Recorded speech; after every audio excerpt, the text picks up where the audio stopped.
paz do Senhor, a nossa reflexão agora é no livro de Jonas. E Jonas capítulo 1, verso 1 vai dizer que Deus deu uma direção específica para Jonas. E Jonas, sabendo claramente da vontade de Deus, ele desobedeceu. Ele fugiu da presença do Senhor, diz algumas traduções. Ele fugiu de Deus, ele fugiu de navio, né? E o Senhor trouxe uma tempestade ali onde ele estava, né? No mar, no navio. E eu já vejo uma aplicação bem clara aqui, porque os tripulantes daquele navio tiveram que jogar as bagagens no mar, jogar as cargas no mar para tentar estabilizar aquele navio, né? Sendo que o culpado era Jonas, né? Então, o fato da gente desobedecer a Deus quando Ele nos dá uma ordem clara e específica, ou mesmo quando aquilo está escrito na palavra e a gente desobedece, isso traz reflexo às pessoas que estão ao nosso redor, quem sabe a nossa família, quem sabe no nosso ambiente de trabalho. Essas pessoas acabam virando reféns da nossa desobediência. E no versículo 5 diz que Jonas estava sossegadamente dormindo no porão do barco enquanto a tempestade estava pegando ali e tudo por culpa dele, né? E o pessoal jogou sorte, né, entre as pessoas que estavam ali e a sorte caiu em Jonas, ou seja, supostamente ele seria o culpado diante da sorte, ele seria o culpado daquela situação toda. E eles perguntaram para Jonas: e aí, o que você tem para nos dizer? Aí no versículo 9 ele vai responder: eu sou hebreu, eu sou adorador do Senhor, o Deus vivo, o Deus que fez os céus, que fez o mar e a terra. Aí o povo ficou perplexo, né? E aí, o que você fez para esse Deus, para isso estar acontecendo, né? Aí ele: eu tô fugindo dele. Jonas acaba de pregar um Deus poderoso e aí eu tô fugindo dele, né? E tipo, o pessoal: mas o que a gente faz agora? Aí Jonas, talvez, não sei, com um medo, ou não sei se ele estava sossegado diante da situação, sabendo que ele era o culpado, né? Vocês podem me jogar ali no mar, né? Ele falou no versículo 12. E no versículo 13, os tripulantes do navio ainda tentaram remar e tentaram, digamos assim, de alguma forma proteger a vida de Jonas, né? Porque sabendo que Jonas era servo do Deus vivo, como é que eles iam jogar no mar? Talvez Deus se enfurecesse, mas as tentativas deles de salvar até Jonas foram sem sucesso. Aí eles pediram misericórdia para Deus e jogaram o Jonas no mar, né? E Jonas no mar foi engolido pelo peixe, né? Pelo grande peixe, diz o versículo 17, onde ele ficou 3 dias e 3 noites dentro do peixe. O peixe ele pode ser observado como livramento da morte para a vida de Jonas, diante da desobediência dele. Em Jonas 2 vai tratar de uma oração, praticamente, que Jonas faz dentro do peixe, né, onde Jonas vê que realmente aquilo foi livramento de Deus para a vida dele. E Jonas ora ao Senhor, né, e refaz os votos para com Deus, né, onde depois da oração, Deus, vendo o comprometimento de Jonas, Deus faz com que o peixe vomite Jonas na praia ali de Nínive, onde ele tinha que fazer aquilo que Deus tinha direcionado. E quem sabe se Jonas não tivesse se arrependido, se Jonas não tivesse orado a Deus e se aprumado, por assim dizer, quem sabe o peixe tinha engolido ele e já era, né? Não sei o que dizer a respeito disso, mas depois que ele fez a oração de retrocesso e entendeu que o propósito de Deus era maior para a vida dele, o peixe o regurgitou na praia. Em Jonas 3, né? Deus vai dizer de novo sobre a missão de Jonas, o que ele devia fazer. E novamente o redireciona para a missão dele, e eu vejo aqui que os 2 primeiros capítulos eles foram, na verdade, uma falha técnica de Jonas. Esses 2 primeiros capítulos não precisavam ter acontecido se ele obedece de uma vez aquilo que Deus tinha dito para ele. E quanto custa, talvez, a nossa desobediência?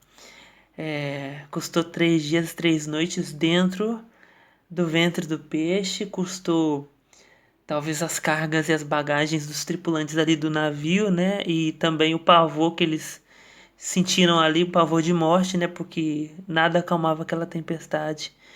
E a desobediência dele custou tanto para ele quanto para quem estava ao redor, né? Para os que estavam ao redor dele. Mas no capítulo 3, então, Jonas resolve obedecer a Deus, né? Ele entrou na cidade de Nínive, proclamou a destruição daquele povo, o povo se humilhou, o rei também decretou jejum geral, o rei também entrou na humilhação, né? Ele se vestiu de pano de saco, tal, decretou jejum geral, né? Que toda a cidade se vestisse de pano de saco, que nem os animais viessem a comer e que todos erguessem um clamor ali, né? E se arrependessem, né? Dos seus caminhos maus, da maldade pela qual aquela cidade era conhecida. Né? E no versículo 10 do capítulo 3, Deus não os destruiu, Deus deixou de fazer aquilo que ele iria fazer contra a cidade através da resposta que a cidade deu diante da profecia que Jonas pregou ali. Jonas capítulo 4, ele fica descontente com a atitude de Deus de não destruir a cidade. Ele ainda diz, né, que era por isso que ele não queria ir, porque sabia que Deus era misericordioso, Deus era paciente, Deus era amoroso, e Deus não ia destruir. Eu acho que aí entra até a justiça própria. Às vezes nós acreditamos que Deus deve ter piedade de um e não de outro. Aí o outro não merece salvação, aquele lá ele errou muito, aquele lá não pode ir para o céu. E sendo que Deus, no objetivo e no propósito de Deus, é que todos tenham a oportunidade de salvação e de arrependimento. Jonas fica perplexo e ele, de uma forma dramática, pede até a morte para Deus, né? E no versículo 4 de Jonas 4, Deus pergunta: Nossa, mas para que tudo isso, Jonas? Não entendi. Por que você está tão furioso com o fato de eu ter perdoado o povo? Aí diz que Jonas, ele sai da cidade, ele vai para um canto lá determinado ali, e ele faz um abrigo de ramos ali perto e fica ali esperando para ver o que seria da cidade. Às vezes ali ele estava até guardando uma expectativa de maneira negativa para com a cidade, né? Deus já falou que ia perdoar e diz o texto que ele ficou ali abrigado esperando para ver o que ia acontecer. Às vezes com expectativa ruim, que horrível, né? E Deus ali então ele faz subir uma planta sobre ao lado de Jonas ali, e essa planta traz sombra e também traz frescor para o calor que estava ali naquele lugar, né? Então Jonas parece que ele ficou feliz com o fato daquela planta, daquela árvore estar ali, né? Só que de um dia para o outro Deus manda uma lagarta lá, um bicho lá para fazer com que aquela planta secasse e aquela planta morreu. E Jonas ficou irado de novo, dramático. Ele desejou a morte, diz a palavra, né? Aí, aí em Jonas capítulo 4, verso 9, Deus outra vez fala: Jonas, peraí, é razoável essa sua ira agora, né? Aqui na NVI vai dizer assim: Você tem alguma razão para estar tão furioso por causa dessa planta, Jonas? Aí Jonas responde: Sim, eu tenho. Eu tô furioso e eu quero morrer. Vai entender, né? Querer morrer por causa disso, mas tá bom. Daí o verso 10 vai dizer assim: Deus dizendo para Jonas, né? Você tem pena dessa planta que você não podou, que você nem conseguiria fazer ela crescer. Ela nasceu numa noite e na outra morreu. Só que o verso 11: Contudo, eu, né? Eu não posso ter compaixão de Nínive, que tem 120 mil pessoas que não sabem distinguir a mão esquerda da direita, além de muitos rebanhos, né? Eu não posso ter piedade dessa cidade, não. Então aí Deus fala: Poxa, mas você está tendo compaixão de uma planta, e eu não posso ter compaixão das pessoas, né? E elas não podem se arrepender, e eu não posso deixar de fazer o mal que eu ia propor contra elas por causa da maldade, né? Eu não posso deixar de fazer, protegê-los, né? Porque você acha que elas não merecem o meu perdão. Enfim, né? Aí é a justiça própria, né? Às vezes o que a gente acha ou o que a gente acha que é correto não é aquilo que Deus pensa a respeito.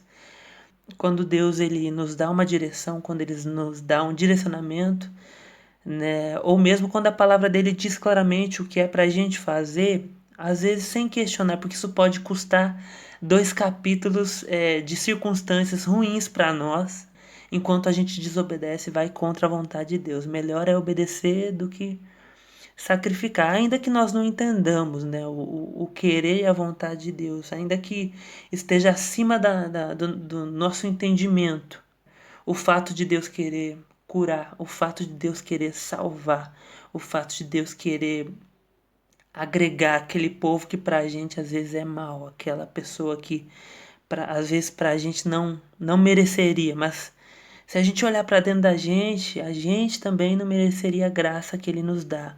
Se a gente olhar pela nossa maldade, pelo nosso pecado, nós não mereceríamos nem um pingo de graça, né? Então, Deus tem graça até para o mais vil pecador, até para aquele que pensa aí no pior dos erros.